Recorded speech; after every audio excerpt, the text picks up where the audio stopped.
गरीबों का हक मारना बहुत बड़ा जुल्म है और वज़ीर आज़म साहब जुल्म के खिलाफ ही आवाज़ बुलंद कर रहे हैं, चाहे ये जुल्म हमारे अंदर से हो रहा हो या फिर हमारे बाहर से हो रहा हो।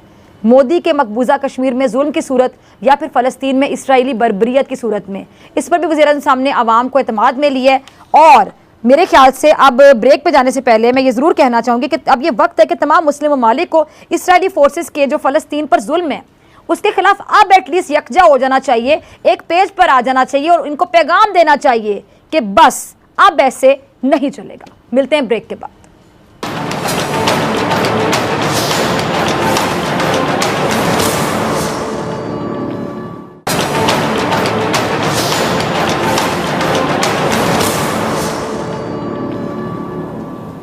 नाज़रीन, इसराइल ने बुनियादी हकूक और मजहबी आज़ादी की आपने देखा है कि धज्जियां बिखेर दी हैं। जुम्मतुल विदा पर मस्जिद अक्सा में फ़लस्तीनियों पर ताकत का इस्तेमाल किया गया और 27वीं शब को भी इसराइली फ़ौज ने फ़लस्तीनियों को इबादत से रोकने की पूरी कोशिश की और मज़ामत पर आपको पता है कि कई फ़लस्तीनी नौजवानों को हिरासत में लिया गया। इसराइली फ़ौजियों ने न सिर्फ मुसलमानों को इबादत से रोका बल्कि एहतजाज करने वाले निहत्ते और पुरअमन फ़लस्तीनी नौजवानों को गिरफ्तार किया गया। और इस वक्त दुनिया ने अज़्म व हिम्मत की एक नई दास्तान रकम होते देखी जब फ़लस्तीनी किसी खौफ और दबाव के बगैर मुस्कुराते हुए गिरफ्तारियां देते रहे।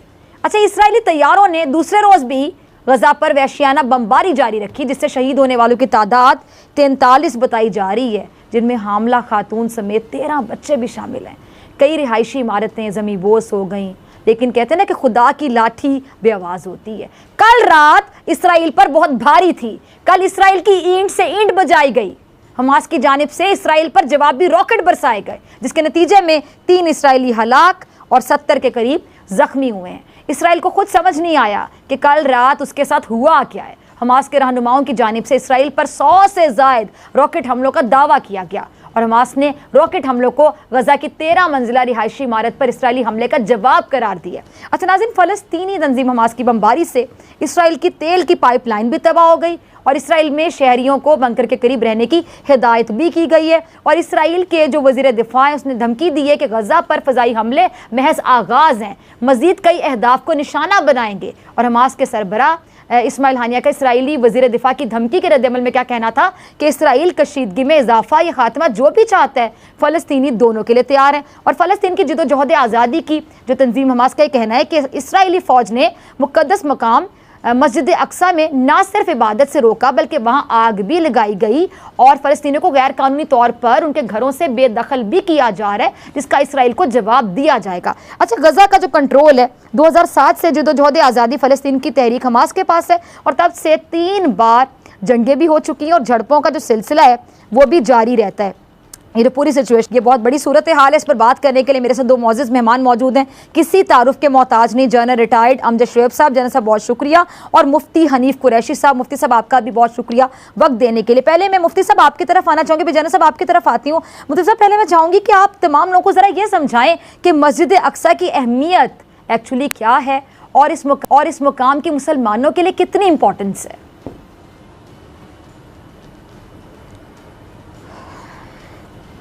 बिस्मिल्लाह वस्सलातु वस्सलामु अला रसूलिल्लाह। सबसे पहले तो डॉक्टर साहबा मैं आपको हदिया तबरीक पेश करना चाहता हूँ कि कम अज़ कम आप में और आपके जो मीडिया हाउस है बॉल न्यूज़, उसमें इतनी जुर्रत है कि उन्होंने कम अज़ कम इस टॉपिक पे बोलना गवारा किया। बल्कि इस पर आज दूसरा प्रोग्राम, कल भी कुछ हज़रात ने किया, आज आप भी ये प्रोग्राम कर रही हैं। क्योंकि हमारे यहाँ तो हालात ये बने हुए हैं कि अगर यहाँ पर किसी यहूदी या ईसाइयों का कुत्ता भी मर जाए तो उस पर हमारे मीडिया हाउसेस प्रोग्राम करते करते नहीं थकते। अगर यहाँ अनफॉर्चुनेट जिसको बदनसीबी कहते हैं कि उससे अगर कहीं किसी मज़हब की इबादतगाह में, जिस तरह यहूदी हैं, ईसाई हैं, हिंदू हैं, अगर यहाँ कोई दहशतगर्दी का वाक़या हो जाए तो उस पर जनाब यहाँ पर 4-4 घंटे प्रोग्राम, बल्कि 10-10 दिन प्रोग्राम होते हैं। और फिर पूरी दुनिया के अंदर एक हलचल मच जाती है कि जनाब पाकिस्तान के अंदर या फ़लाँ जगह पर कलीसा के ऊपर ये हमला क्यों हुआ। लेकिन अफसोस का मकाम ये है कि जो मुसलमानों के लिए दूसरा सबसे मुक़द्दस मकाम है, जिसको क़िबला अव्वल कहते हैं, बैतुल मक़दस भी कहते हैं, उस पर और वहाँ मस्जिद अक्सा पर हमला हुआ और न सिर्फ उसकी बेहुरमती और बेअदबी की गई बल्कि वहाँ कई दर्जन से ज़ायद मुसलमानों को इससे कबल शहीद कर दिया गया, और वहाँ पर छोटे छोटे बच्चों और जो ना ख़वातीन को बेदर्दी के साथ शहीद किया गया। लेकिन इस पर कमा हक को हमारे ना तो मीडिया हाउसेस की तरफ से आवाज़ बुलंद हुई, और रह गया मामला हमारे 56 से ज़ायद इस्लामी मुल्कों के हुक्मरानों का, तो ये तो मेरे ख़्याल में भांग पी कर सोए हुए हैं। इल्ला माशाल्लाह, अल्लाह ताला तय्यब उर्दगान को सलामत रखे। और इस तरह एक आध साहिब और हैं कि जिन्होंने गैरत ईमानी, गैरत मिली का मुजाहरा किया है। ताहम मैं समझता हूँ कि मिन हैसुल कौम, या हम बैसियत उम्मा हम इंतहाई पस्ती की तरफ चले गए हैं, और बड़े अफसोस का मुकाम है। और मैं समझता हूँ कि हमारे सामने जो फुटेजेस आए हैं कि एक छोटी सी बच्ची है, गालिबन 1-2 साल की होगी, उसके एक हाथ में पत्थर है और दूसरे हाथ में उसने दूध की बोतल और फीडर उठाया हुआ है। और ये मैं समझता हूँ कि पूरी दुनिया के मुस्लिम हुक्मरानों के मुंह पर वो पत्थर है। और एक ऐसी बच्ची है जिसके को गिरा कर इसराइली फौजी उसकी गर्दन पर उन्होंने टांगें रखी हुई हैं। और ये मैं समझता हूँ कि 56 से ज़ायद इस्लामी मुल्कों के हुक्मरानों की गर्दनों पर वो उनकी टांगें हैं कि जो उन्होंने पाँव के नीचे उसको दबाया हुआ है। लेकिन उस खातून की मुस्कुराहट, उस बच्ची का जज्बा, और 6 साल के अब्दुल मुकीत का वो जज्बा कि जो सीधी गोली आ रही है, गन उठाई हुई है, और वो पत्थर के साथ जाकर इसराइली फौजी के मुंह पर मार रहा है, तो वो ये झंझोड़ रहा है इस उम्मत और इस कौम को कि कुरान के इस आर्डर को याद करो, कुरान के इस फैसले को याद रखो।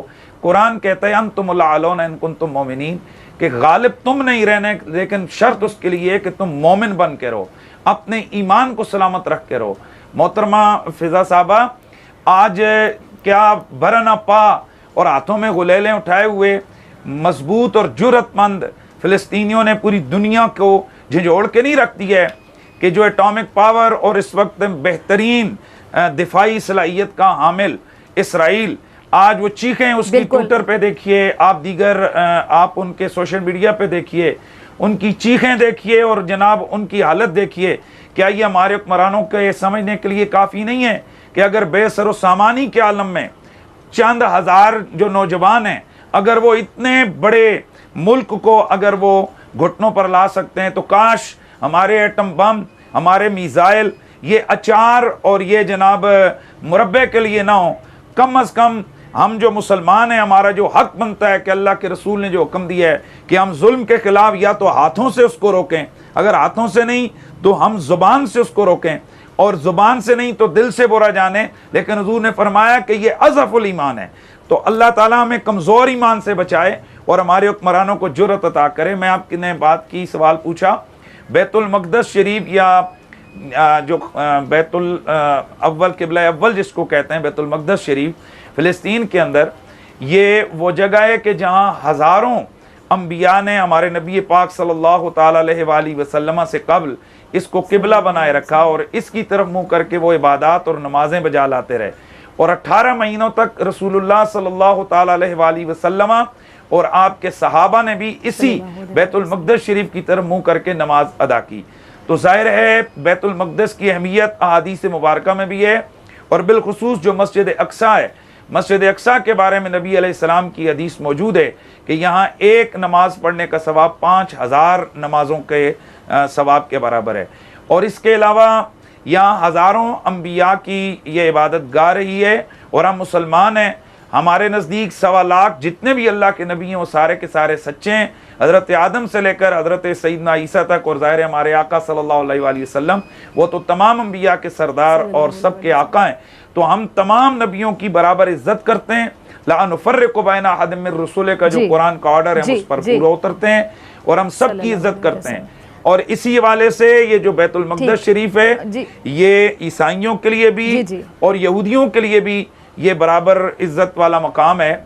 चूँकि जिन नबियों को ईसाई मानते हैं हज़रत ईसा अलैहिस्सलाम, या यहूदी जिन नबियों को अपना नबी कहते हैं हज़रत मूसा अलैहिस्सलाम, हज़रत उज़ैर अलैहिस्सलाम, तो यहाँ उन अम्बिया अलैहिमुस्सलाम ने भी इसी जगह को अपना किबला बनाया। तो ये मुक़द्दस मकाम है। चाहिए तो ये था कि ये सुन्नी और यहूदी इस मकाम की ताज़ीम करें, लेकिन अफसोस का मकाम ये है कि वो अपने अक़दार से भी हट गए।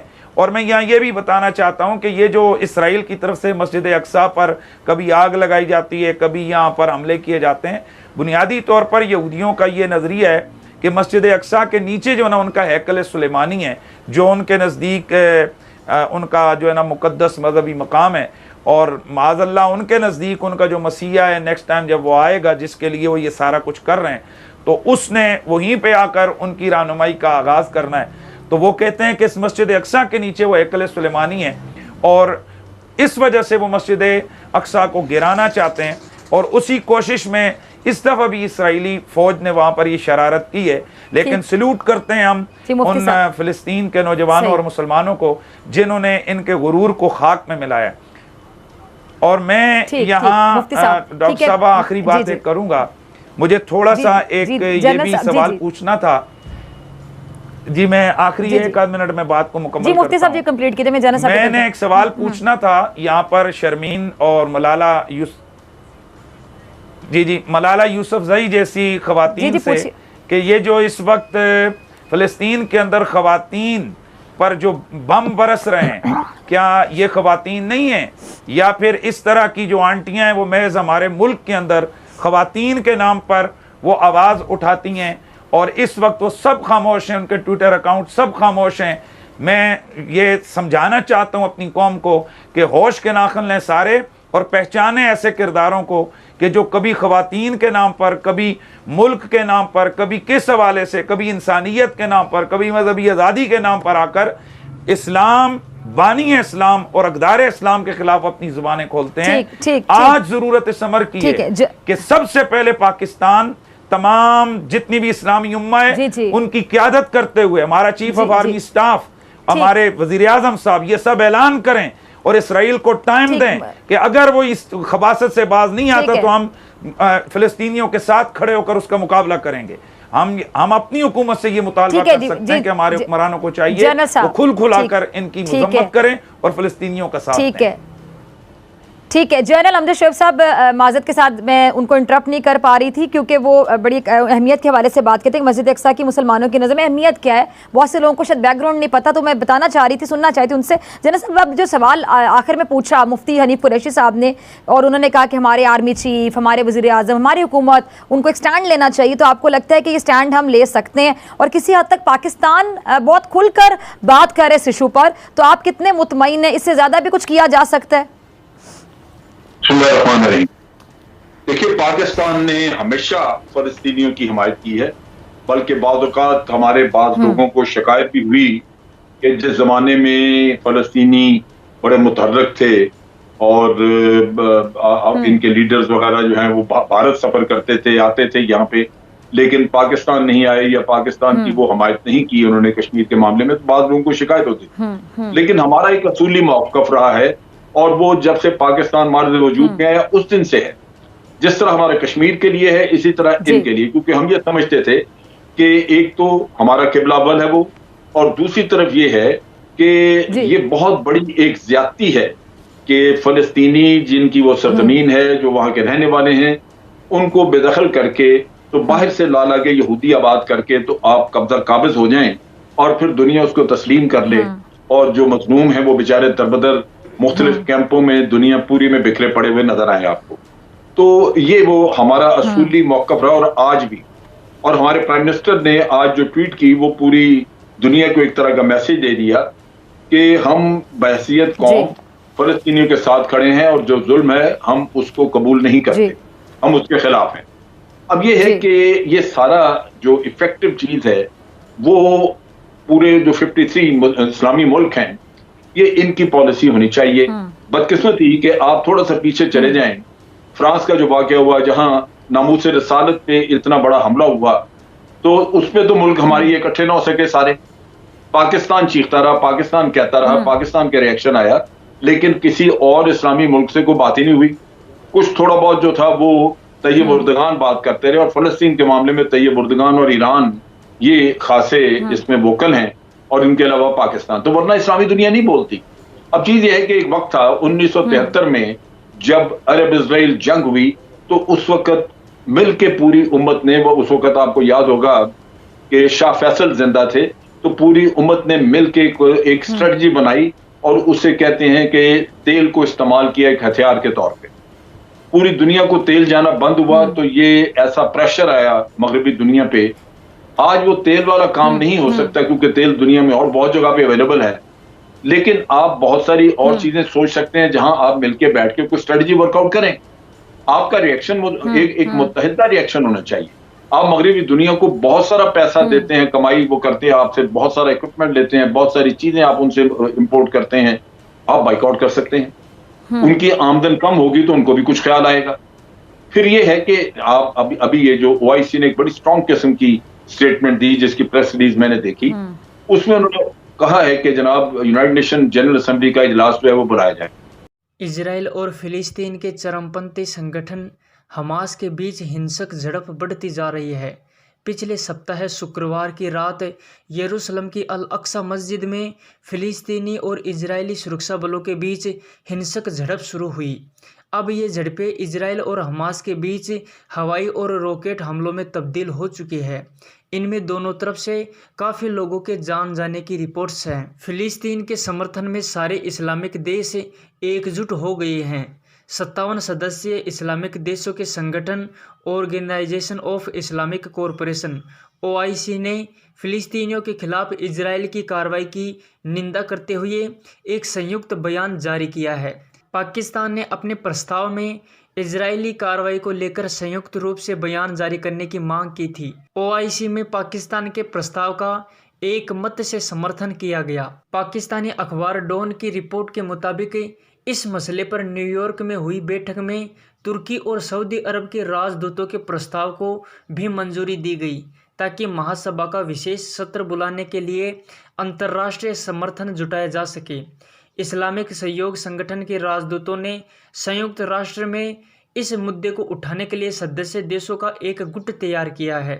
पाकिस्तान भी इस समूह का एक प्रमुख सदस्य है। संयुक्त राष्ट्र महासचिव ने मंगलवार को जारी एक बयान में कहा कि वह फिलिस्तीनी क्षेत्रों में हिंसा को लेकर गंभीर रूप से चिंतित है। संयुक्त राष्ट्र ने इजराइल के सुरक्षा बलों और प्रदर्शनकारियों के बीच झड़प और फिर हवाई हमले के बाद शांति बहाली की अपील की थी। इस्लामिक सहयोग संगठन के सदस्य देशों के राजदूतों ने इजराइल की आक्रामकता पर नाराजगी जाहिर करने के लिए संयुक्त राष्ट्र में यह जरूरी बैठक की और पूर्वी यरूशलेम में फिलिस्तीनियों के खिलाफ इजरायली बलों की ओर से क्रूरतापूर्ण तरीके से बल प्रयोग की निंदा की है। बैठक के बाद जारी एक बयान में ओआईसी के राजदूतों ने कहा कि रमजान में पूर्वी यरूशलेम में शेख जर्राह और गाजा में फिलिस्तीनियों पर इजराइल के हमले सभी मानवीय मापदंडों और मानवाधिकार कानूनों के खिलाफ थे।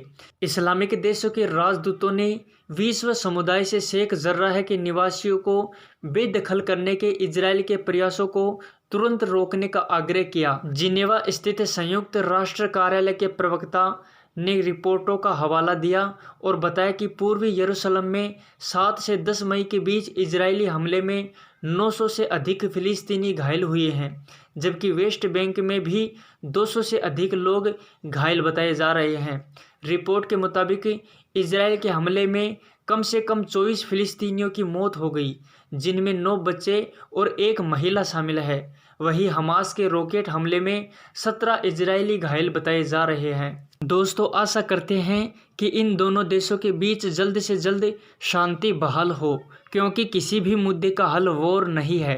तो दोस्तों, आज के इस वीडियो में बस इतना ही। मिलते हैं अगले वीडियो में, तब तक के लिए जय हिंद, जय भारत।